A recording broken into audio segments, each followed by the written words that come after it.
యాదాద్రి భువనగిరి జిల్లా వలిగొండ మండల పరిధిలోని నర్సాయిగూడెం గ్రామంలో ప్రజాపాలన గ్రామ సభలో మండల అధికారులు డిప్యూటీ తహసీల్దారిని పుష్ప పాల్గొని గ్రామ సభ నిర్వహించినారు.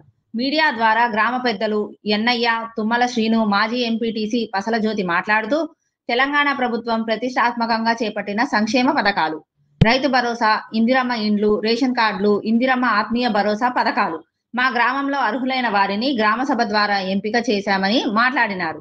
ఈ కార్యక్రమంలో మాజీ సర్పంచ్ దామోదర్, సంతోష్ విన్సెట్, బాలరాజు, ఇన్నయ్య, జోజప్ప, బాలశౌరి, గ్రామ సెక్రటరీ మౌనిక, పోలీస్ సిబ్బంది తదితరులు పాల్గొన్నారు. నేను మాజీ ఎంపీటీసీని. మా నర్సాయిగూడెం గ్రామంలో ఈరోజు 4 పథకాల మీద మేము గ్రామ సభ చేసుకున్నాము. ఈ గ్రామ సభలో మేము అందరము ఏకగ్రీవంగా మంచిగా విన్నాము. మాకు వచ్చేసినటువంటి సార్లు మేడమ్స్ వచ్చేసినవన్నీ విన్నాము. మంచి సక్సెస్ఫుల్ అయింది. మాకు ఇంకేమైనా ఇంకా రాలేదు అని అన్నప్పుడు మా ఎమ్మెల్యే, మా కాంగ్రెస్ ఎమ్మెల్యే అనిల్ కుమార్ రెడ్డి దగ్గరికి వెళ్ళి మేము అడిగే హక్కు కూడా మాకుంది. మేము వెళ్తాము. మాకు ఇంకేమీ రాబోయే కాలంలో కూడా సర్పంచ్ ఎలక్షన్లకు కూడా ఇంకా మాకు ఏమైనా లోటుపోట్లు ఉంటే అవి మేము తీరుస్తామనేసి అని మా గ్రామానికి మేము భరోసా ఇస్తున్నాం. థ్యాంక్ గ్రామం నర్సాయిగూడెం ప్రజాపాలన 4 విషయాలు చర్చించడం జరిగింది.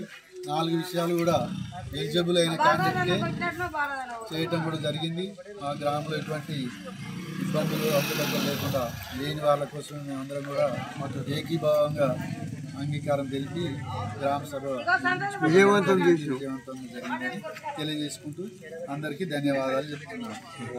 యాదాద్రి డిస్టిక్ వలిగొండ మండల్ నర్సాయిగూడెం గ్రామంలో గ్రామ సభలో ప్రజాపాలన పెట్టుకున్న దరఖాస్తులు 4 పథకాలు ప్రజెంట్ గవర్నమెంట్ తీసుకుంది. ఆ పథకాలలో ఇందిరమ్మ ఇండ్లు, రైతు భరోసా,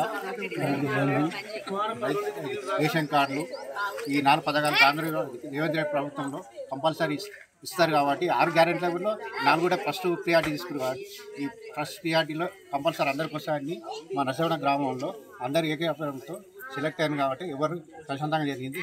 ఎమ్మెల్యే గారు కూడా కంపల్సరీ మా నర్సాయిగూడెం గ్రామానికి అన్ని ఇండ్లు అయినా మంచి అన్నీ చేస్తారని నా యొక్క కోరిక.